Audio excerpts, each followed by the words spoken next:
好了，各位兄弟大家晚上好，我们开始今天晚上的分享啊。前不久又有一位欧洲的朋友来西安来旅游来哈，我带他到一些地方去参观。有一天我带他去大慈恩寺、大雁塔，然后呢去这个大唐不夜城。他看了之后啊，就首先到大雁塔去看，然后出来之后呢就看了这个广场上的喷泉，他感到很震撼。然后呢，到大唐不夜城里面去走的时候啊，就看到了真是男女老少那么多的人哈，就身着那种华丽的唐装啊。他看了之后觉得，哎呀，说好像到了仙境里一样，就看到无论男女老少啊，每个人脸上都带着笑容啊，参观啊各种各样的表演。他就觉得，哎呀，说你们中国人说太幸福了，就看着每个人脸上那种笑容哈，没有那种很焦虑啊、匆忙的这种感觉，觉得说你们中国人太幸福了哈。然后呢，他住的那个宾馆呢，一侧呢就是一个公园，这公园每一天早晨，有时候从早晨一直到10点多，甚至到11点多，都有很多人在那唱歌呀、跳舞啊、打拳呐、舞剑呀，有各种各样的那种表演的这种方式。他就问我说我能不能去参加？我说可以呀。他说需不需要报名？需不需要交费呀？我说都不需要。或者你随时都可以参加去加入他们去唱歌去跳舞。哎，结果第二天我再去见他的时候，他就很高兴地告诉我说，我早晨我出去了，到那边去之后，真的呀，说是不需要说你也不需要认识，也不需要报名，不需要干什么，你随时可以加入去唱去跳。而且他说还有很多人邀请他一起去跳舞，他感到真的非常高兴。他说中国人呢，说是太友好了。说到那儿去之后，他们看到一个老外来了，就主动的就给他水喝啊，拉着他一块儿跳舞，跟他一块儿去锻炼等等。啊，他说这个气氛呢太和谐了，中国人太友好了，又用俩字儿就是幸福。说中国人感觉说生活在中国是太幸福了。然后宾馆的另一侧呢就是马路了，马路当然有街面。然后呢，他就说看到说每一天晚上都11、12点了。说有的时候甚至1点钟了，还有人在街面上走，因为夏天比较热。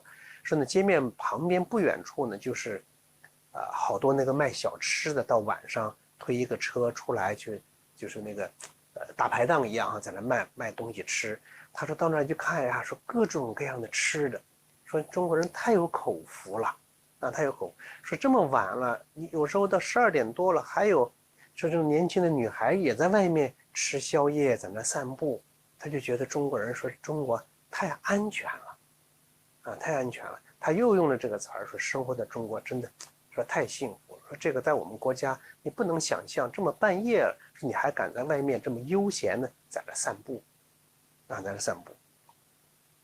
他就说就说哎呀，说我就真的就想生活在中国啊。所以这位朋友他说明年他还要再来中国，再来旅游来学习中国的传统文化。而就是在前不久也是一位国外的朋友到中国来，然后我们一起打车去一个地方。哎，上了车之后呢，然后呢这个出租车司机就知道后面这位朋友是外国人，然后呢他就开始抱怨什么呢？抱怨他生活中的各种各样的事儿了。我就不说他抱怨什么了抱怨这个就不停的抱怨。哎，听着我都觉得有点，我想说他几句。哎，我刚要说的时候，哎，我那位朋友开口了。那这位朋友是位女士因为就说，哎呀，说你就也很客气的跟那位先生讲说说您到国外去过没有啊？然后那位先生说我没有去过。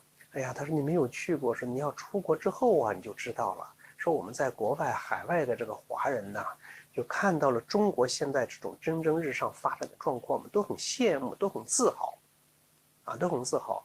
就你听着好像说国外怎么好，那事实上真的不是那样。说你可不要是生在福中不知福啊。就说这位司机朋友说你不要生在福中不知福啊。的确是这样有的时候我们就生活在，就好像平常生活当中的这种幸福太平常了，太自然了，我们就感受不到这种幸福。但如果说你真是经常要看看，不用说出国吧，经常看看新闻，像俄乌冲突、巴以冲突，世界各地不断的各种战争、各种灾难哈，你真的觉得哎呀，生活在中国哈，这何其幸福，真的是很幸福。但是我们很多人往往就是说生在福中不知福，你在这好像天天理所应当的就是这样安全，理所应当的就是这样的，就把这种就失去了什么呢？这种感知幸福的能力。啊，明天是9月3号了，是中国人民抗日战争及世界反法西斯战争胜利80周年的纪念日。就在这个特殊的时期哈，你就真的你要想一想哈，就是我们这个祖国的伟大，想一想我们现在幸福安宁的生活，那真的是无数先烈呀，用生命和鲜血拼来的呀，是无数的仁人志士用精神和意志搏来的，也是无数的劳动者用智慧和汗水呀，就是浇灌而来的。浇灌，所以在这个特殊的日期，我们真的要你看我们能够很安心的在这学习传统文化，在这锻炼，那有这么安心的生活，我们真的应该感谢那些为我们祖国的建设、为祖国的繁荣昌盛付出生命、鲜血、智慧、汗水的那些先烈、那些奉献者，而不能说哎呀，说我就整天生活在幸福当中，而且还去抱怨社会、抱怨生活、抱怨一切。我过去我就觉得我们纪念先烈学习先烈，那真的要去继承，就学习他们那种精神。我原来写过一篇文章，就是说中国文化其实就是心和气的文化。什么心呢？丹心。什么气呢？正气。所以学习这些革命先烈学习这些英雄们，那就真的要什么？要养自己的一身正气。要清朗自己的什么那颗丹心。所以讲到正气我就想到了我们前面曾经说过的文天祥先生那个正气歌。前面讲他前面那个序，讲他如何就在那么样很艰难困苦的条件下，在那个7个气的这种包容这个裹挟下，7个气什么？是日气、土气、水气、米气、人气、晦气等等各种气，说这些所有的气生活在这个气里，这些气里的人当然这些气就可以去指我们生活中的各种困难各种外来的各种困难、各种压迫。那么他是如何在这种气里面，是在里面2年幸而无恙，而别的有很多人就怎么就得了病了呢？为什么呢？说以气抵7气，说以1抵7，以一个什么样的气呢？用那个正气去抵7气。说一身正气在，那么那些邪气就侵扰不了他。这个正气是文天祥先生的正气，那也是中华民族的这样一个正气。前面我们讲那首诗，讲前面那个序，那我们今天再看看他后面写的什么样的内容。所以从某种意义上讲，我就看就文天祥先生写这个正气歌，他不是说单纯就是一首诗，说一首歌颂正气的诗。我觉得他是什么呢？是这一个正气的一个修炼的法典。就你按照他这首诗去进行，你就可以修得自己的一身正气。但今天我们没有那么多时间，我们不讲那么多我们先简单的说一说，大家注意看当然我在这讲的时候，大家既然它是一个修炼正气的法典，那么就要用修炼的这种形式，锻炼的这种心态去听去感受。你比方说他前面讲，说正经说天地有正气，杂然复流行。天地有正气，杂然复流，你要去感受天地正气，世界上的万事万物都是什么呢？都是正气合而成，都因正气而生。天地有正气，杂然复流行。紧接着说什么呢？说下自为山岳上自为日星。下面的山和大地，上面的星空，这所有的一切都是哪儿来自哪儿来自正气下则为和月，上则为日星，你要去感受哇。那么对人来说是不是呢？人也是正气之化身。这与人是什么呢？与浩然沛乎塞苍冥。就你单单读这几句话，说天地有正气，洒然复流行，下则为和月，上则为日星，与人曰浩然沛乎塞苍冥。大家想，这是不是就是一个锻炼的过程，一个修行的过程？也可以说，读这首诗，你不能单单用头脑去读，哦，这样，不是这样。天地有正气，你要去感受那个天地正气，要去觉知那个天地正气。这与人曰浩然沛乎塞苍冥。你有浩然这，你单单说与人曰浩然，那你是脑子里读与人就有这种浩然正气，这个气要升腾起来。升腾起来哪儿呢？充斥整个虚空，充斥整个虚空。那紧接着他就讲了什么呢？说黄露当清夷，寒河图明天。就讲事态好的时候，这个正气表现为正通人和；然而是在不好的时候呢，时穷节乃现，一一垂丹青。当国家有难的时候，这个时候各种仁志士、这些英雄啊，就出来了，英雄辈出。他们的那些事迹呀，就什么？就是展现正气，展现出来的就是那种正气。当外邪来侵的时候，正气就要出来，就要升腾起来，所以正气存内，邪不可干。而他们这些光正气展现的这种事迹啊，一一垂丹青。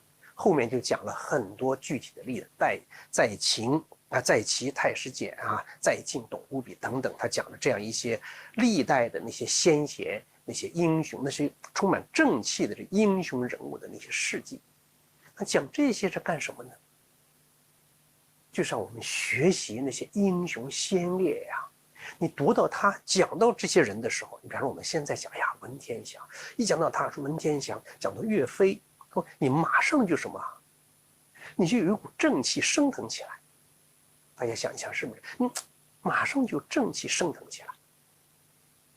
说学历史啊，不是说单单记住那个历史的故事，而是就好像时间是整体的，虽然相隔万年，相隔千年，其实就在当下呀。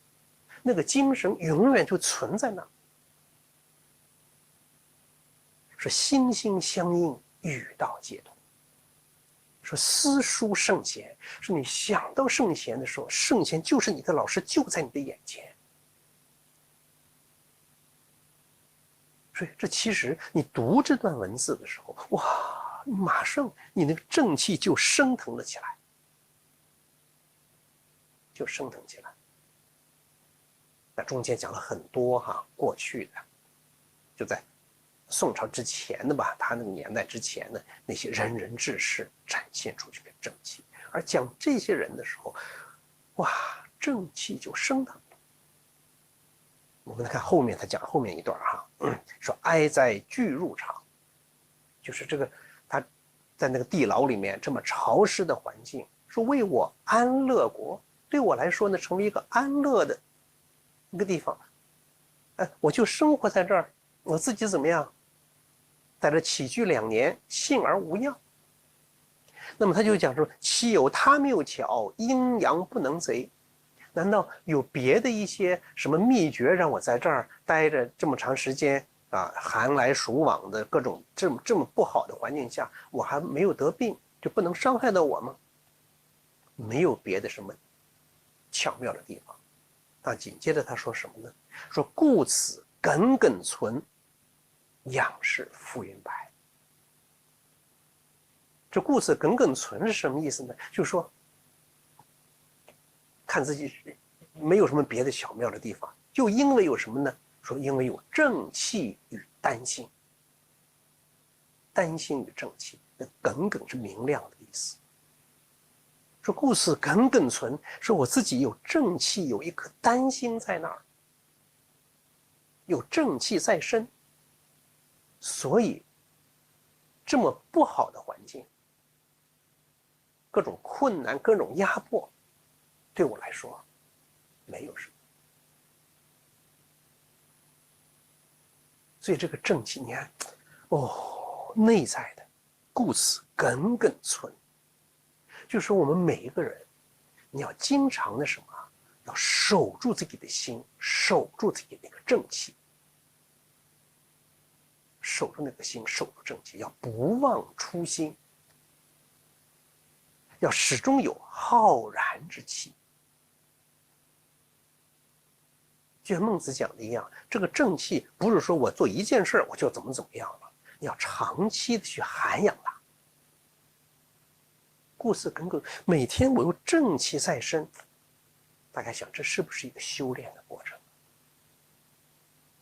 我们打坐也好，我们站桩也好，我们干什么也好，是要内视自己，要内观。内观什么呢？内观一身正气，内观那个光明的心，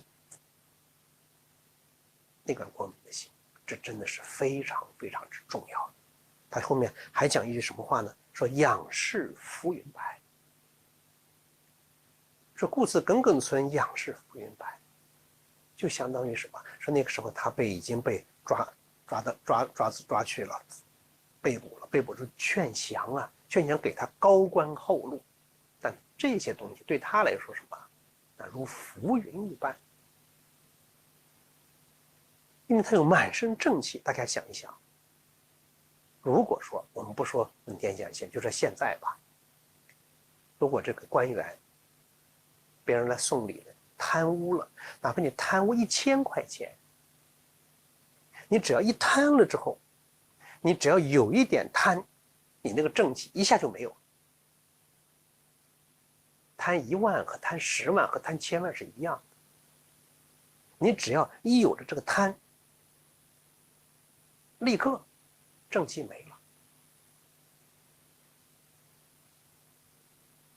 说故此耿耿存，你经常的，你一直的让自己内心是纯正的，内在是光明的，这时候你才能养得什么呢？那一身正气，养得一身正气。那行，看到下面的讲啊，说悠悠我心悲，苍天何有极。悠悠我心悲，你要去体会这种状态，那颗心啊，那个悲悯天下之心，说悠悠我心悲，然后呢，苍天何有极？就那颗心是无限之博大，那颗悲悯之心啊，无限之博大，包容什么？包容整个虚空，包容整个虚空。所以你看这首诗啊，是歌颂正气，但其实也是什么？这一条修炼之路，他就告诉了我们他是怎么样修炼，这个正气如何而来的，如何而来。那历史上有记载啊，有讲说文天祥先生在押送北国的路上遇到了一位高人，一位道人，授他什么呢？大光明法。大光明法，但是呢，具体没有人记载什么大光明法具体的修炼步骤是什么。但事实上，《正气歌》里面已经把大光明法阐述的非常清楚了，以后有机会我们再去分享这样的一个内容啊。你就想一想，故此耿耿存，要始终你要觉知内心的光明，内在的正气。别的一切，说仰视浮云白，那都是那颗悲悯的心，哇，充满着天地，充满了天地。这不是一种描述，而是一种实实在在的修炼的状态。说哲人日益远，典型在溯溪。就那些过去的那些仁志士啊，都一个一个离开了。那些先贤们都不在这儿了，可是他们的精神呢？他们那个榜样的力量呢？一直什么在他的心里？所以那个不忘初心啊，那个本来的初心是一致的，一样的，光明的心性是一样的。虽然这些人已经去了，可是那个光明的心性，那个榜样，那种精神始终是在我的心里。后面还有2句话怎么说的呢？说风言展书读，就风言展书读啊，屋檐下呀，清风吹来，我在这儿看书呢。古道照颜色，这讲的什么意思哈？大家想，就是说我在这儿读书，古道照颜色，古代的圣贤的这种正气呀，这种精神指引着我的道路。那么现在我们读这首诗的时候，我们也是风言展书读，可能你在你书房里在读，在哪儿呢读？古道照颜色，那么文公的颜色，他的那种精神也照亮了我们的今日，他的那个正气呀，也涵养了我们当下的身心，涵养了当下的身心。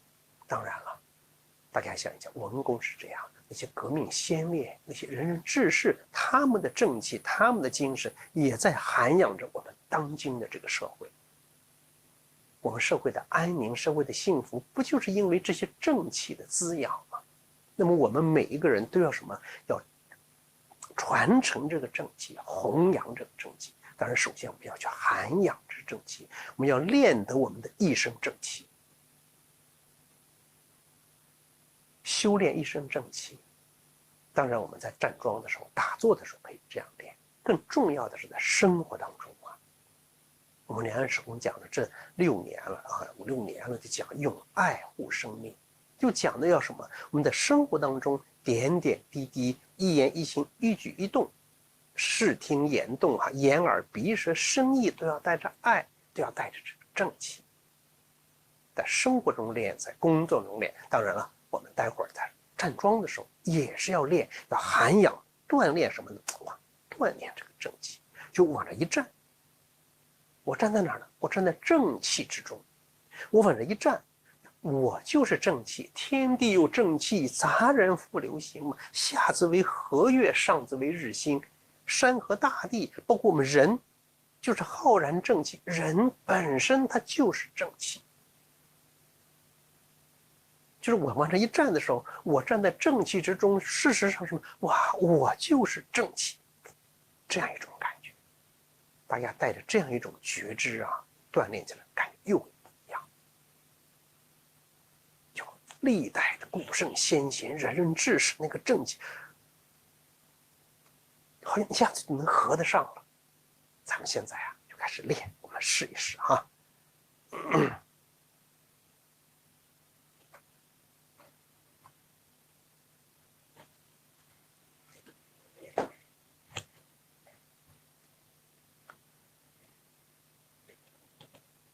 好，安静。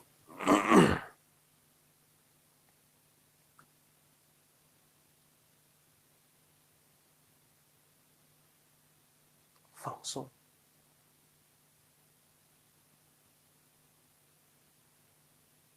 天地有正气，你要去想、感觉，不是头脑想，用心去感觉。天地有正气，杂然复流行。下自为和月，上自为日星。与人曰浩然，沛乎塞苍冥。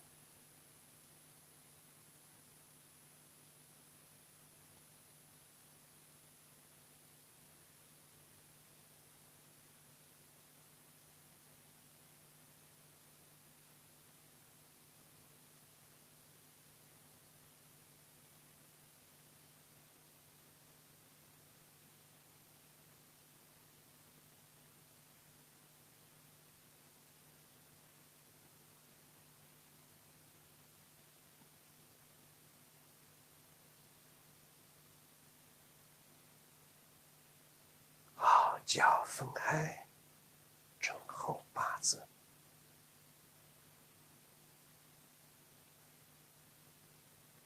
手慢慢上来。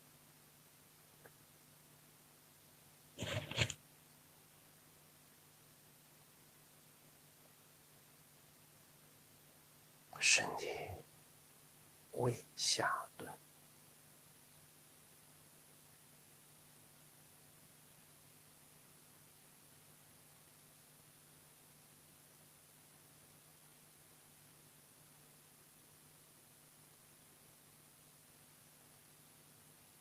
那个天地正气，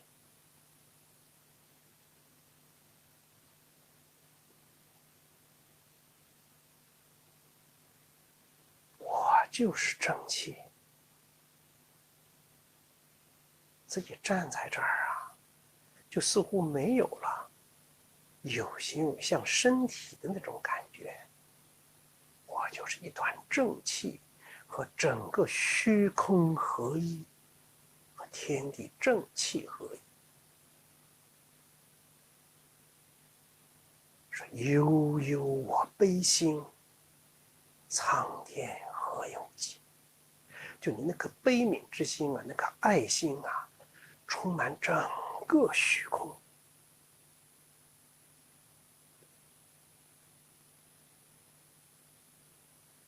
悠悠我悲心，苍天何有极？是无限的，无限悲悯，无限慈悲。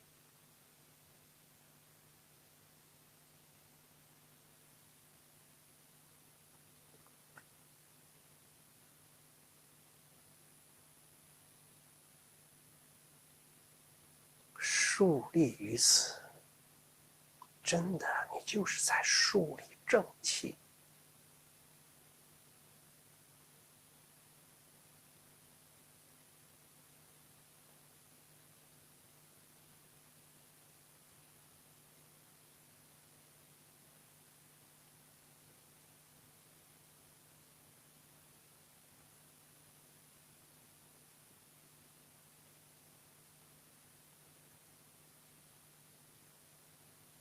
安静。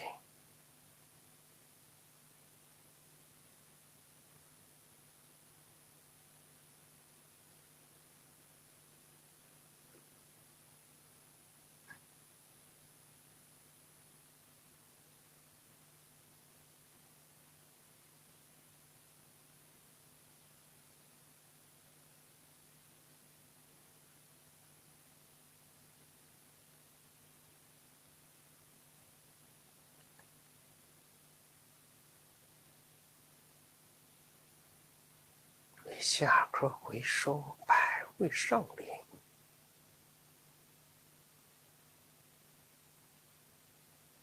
向上虚领，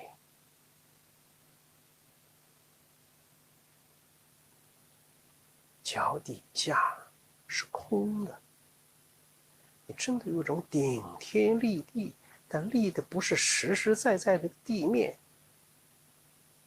脚下也是空的，通天彻地的感觉，正气贯通。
静。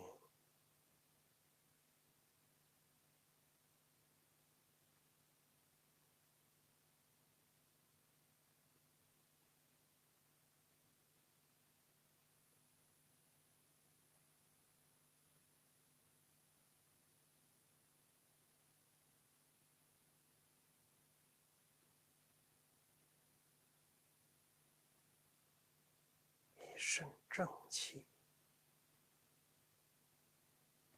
满心光明。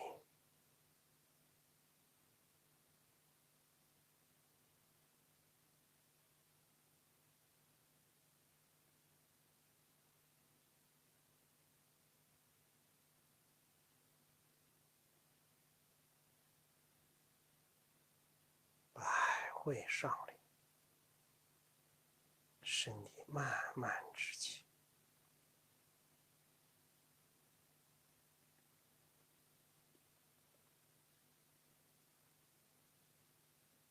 脚慢慢合拢，手缓缓下落，重叠在肚脐上。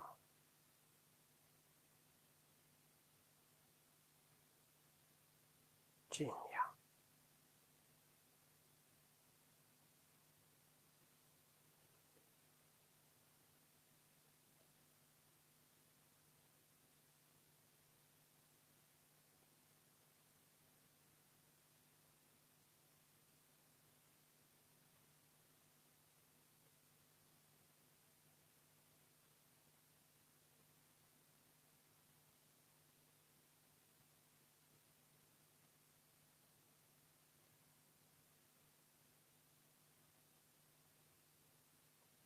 两手分开，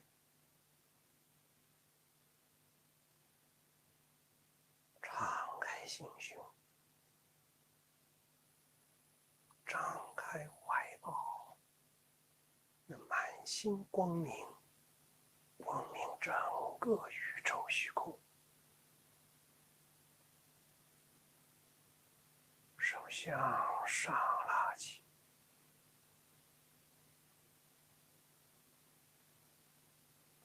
爱呀，慈悲充满虚空。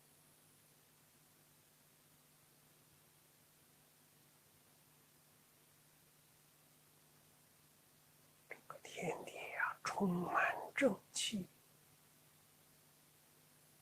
气瓶继续向上，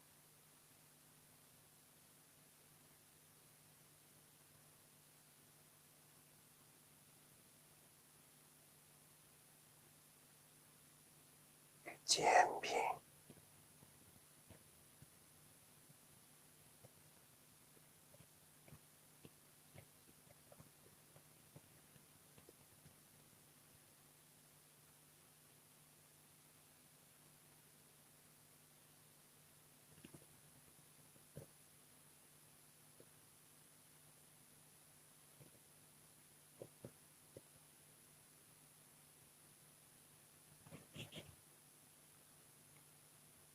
到了头顶上方，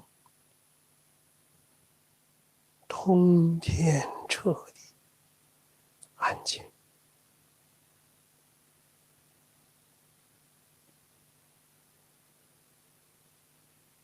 慢慢下落，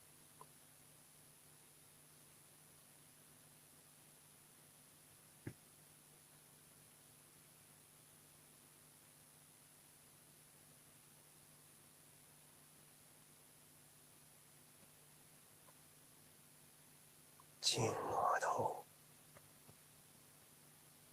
带着爱，面部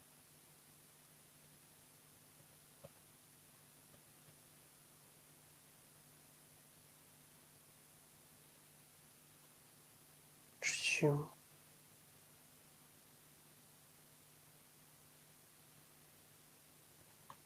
指腹，注意双膝软，腹归婴儿。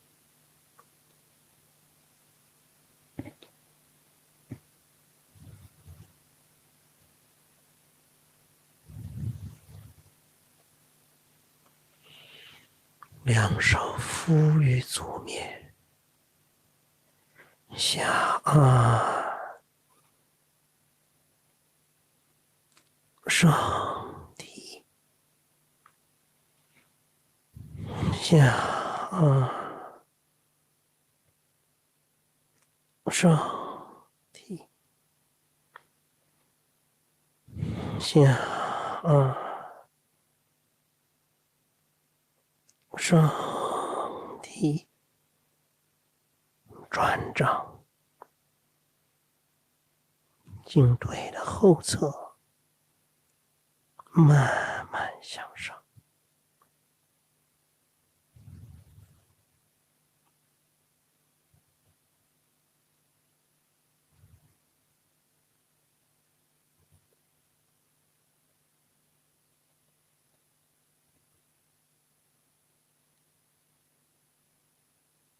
到命门，点啊，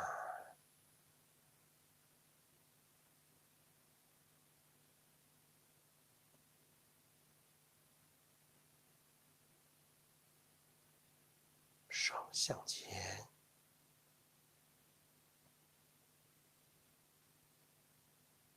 到肚脐，点啊，两手重叠在肚脐上。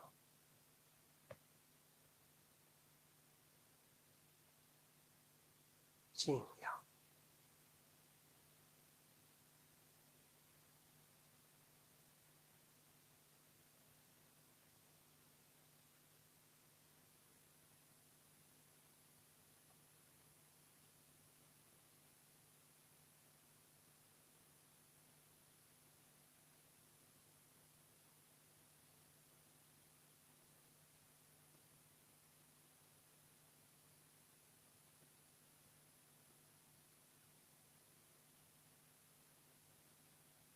好，大家静坐静养。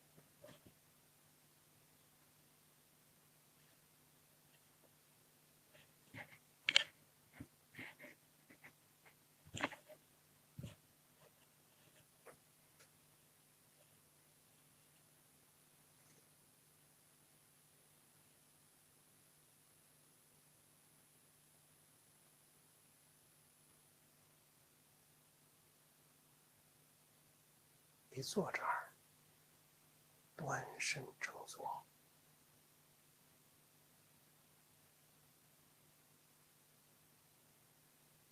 寂然不动。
起。